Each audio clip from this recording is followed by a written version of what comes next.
Hi, this is Robbie Greer. This is my demo for my research project, which is a game engine world editor. I'll start by going through the features of the editor, and then I'll show some of the code behind how it works.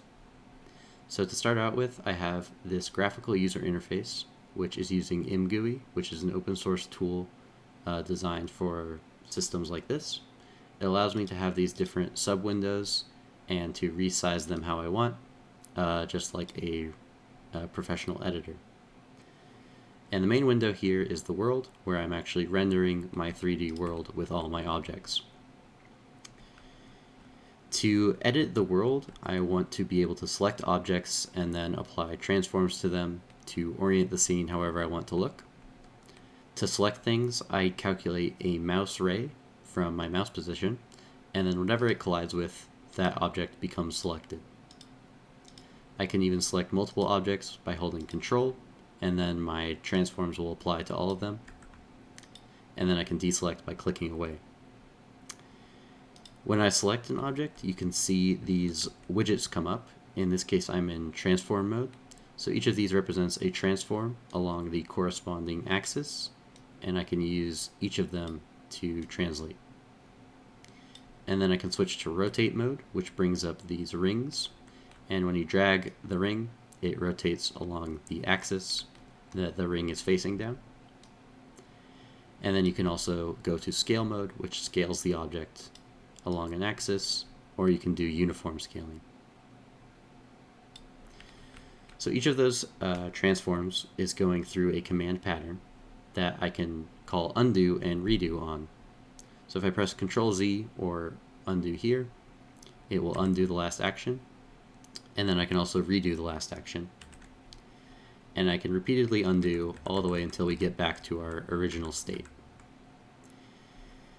And this is nice because you often make mistakes when you're editing, and you want to be able to go back.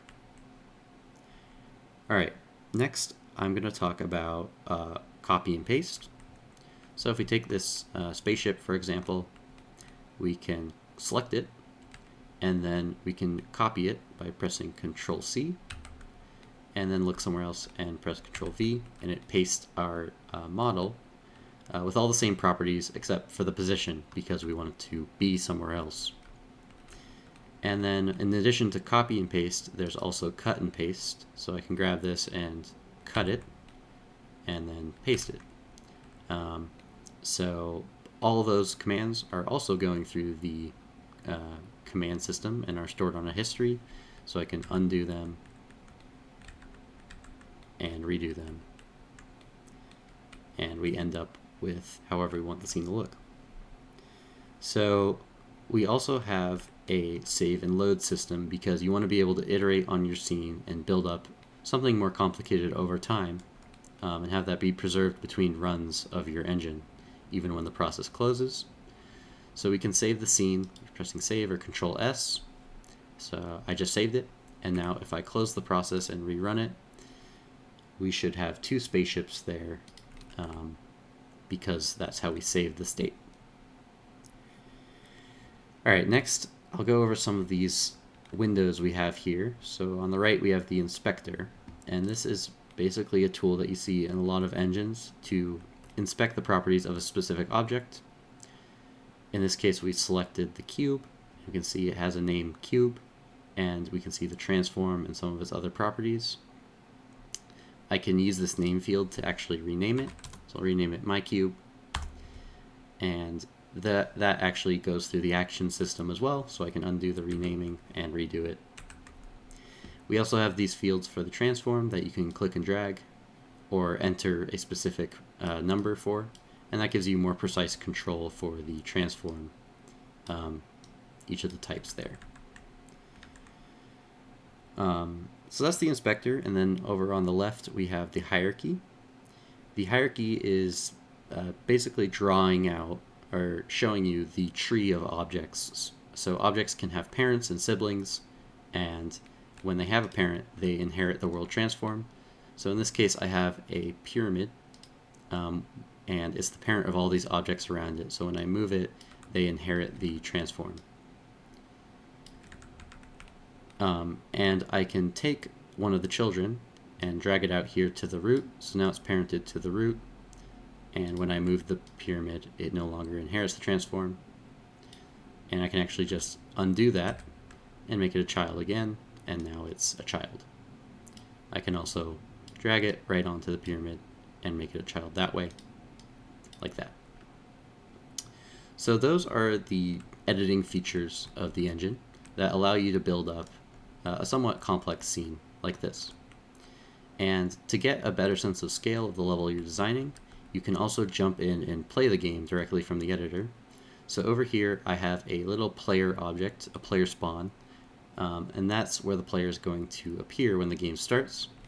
And I can press a key just to start the game as the player, and so I spawned at that position, and I have a little demo player class with some controls and some jumping, and this just gives you a better perspective of what your level looks like when you actually play it and as you design it. So then you can jump back into the editor with another key, like so, and I'm right back. The player goes back to their starting point and the level gets reloaded, and that's how you would iterate on the level and edit, then play, and repeat. So that's the editor. Now I'll go into some of the code. Firstly, I need to be able to depend on ImGUI, so I created a new library in my solution that my project depends on. And I mainly interact with this in the editor GUI class, which is sort of the entry point to all of the editor systems. It also contains subwindows for the editor, where I do most of the ImGUI interactions to draw those subwindows. The main window is the world viewport, where I'm actually drawing an image of the 3D world every frame. And I do this by having a viewport class where I just render to an intermediate texture instead of directly to the swap chain. So that's how the world window works. Next, for the selecting objects, I added a method to the camera, which allows me to take an XY mouse position and return a ray in world space where the origin is the camera position. And that's how I detect what I'm clicking on. And to manage the selection, I have a selection class, which has an interface for adding and removing objects, and it just stores the list of objects as well as the active editor visuals for which mode you're in. So the visuals are the little arrows or rings for which mode you're in. And you can also switch the mode here. So instead of storing a list directly of game objects, I have a list of editor object references.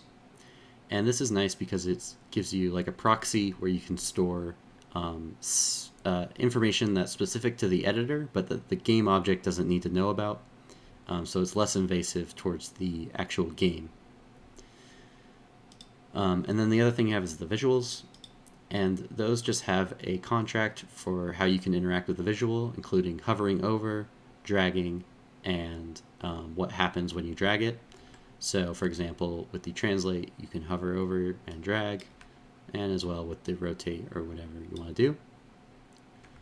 And that gives me a clear interface. No matter what the visual is, I interact with it in the same way. Next, I'll do the history. So everything you do is represented by an action in the engine, which just has a execute and undo. And you can see here, there's a bunch of different actions defined. And just to show one as an example, the translate, it goes through each object in the selection and applies the translation. And then the undo applies the negative translation. So it's pretty simple to see what's going on there. And those actions get stored on this editor history. There's basically three things you can do. You can commit a new action to the history, you can undo the last one, or redo the last one. And it does this just by storing two stacks. One's the history stack, and one's the stack of things you've undone that you could potentially redo. Next, I'll do the clipboard. So the clipboard uses a JSON representation of the objects, and it has some helpers to convert objects to JSON and JSON to objects, and the two main methods of copy and paste. The reason I do it as a JSON is because I want to have a marshaled version of the game object so that I have basically a snapshot of what its state was when I copied it, That way it's exactly the same when I paste it. Another option here would be if you want to copy that to the operating system clipboard, you can easily convert the JSON to text and do that. So that's pretty cool. Next, for the scene manager, basically all you can do is change the scene and save the current scene. And this actually reuses the clipboard utilities for JSON, except it writes the entire scene out to a file instead of to the clipboard. Lastly, for the engine state, when I was switching between play mode and edit mode, at the highest level of my engine, I have a very simple state machine with an editor state and a play state that I can switch between. The editor state updates all the editor systems, as well as allows the editor to draw, which is why we get the GUI interface with the subwindows. And then when we switch over to the play state, now we're just calling the native update methods of the engine as well as the native draw. And the editor isn't really interfering at all, except we have this one check when we want to exit the play state. So that's basically the overview of the code, and thank you for watching.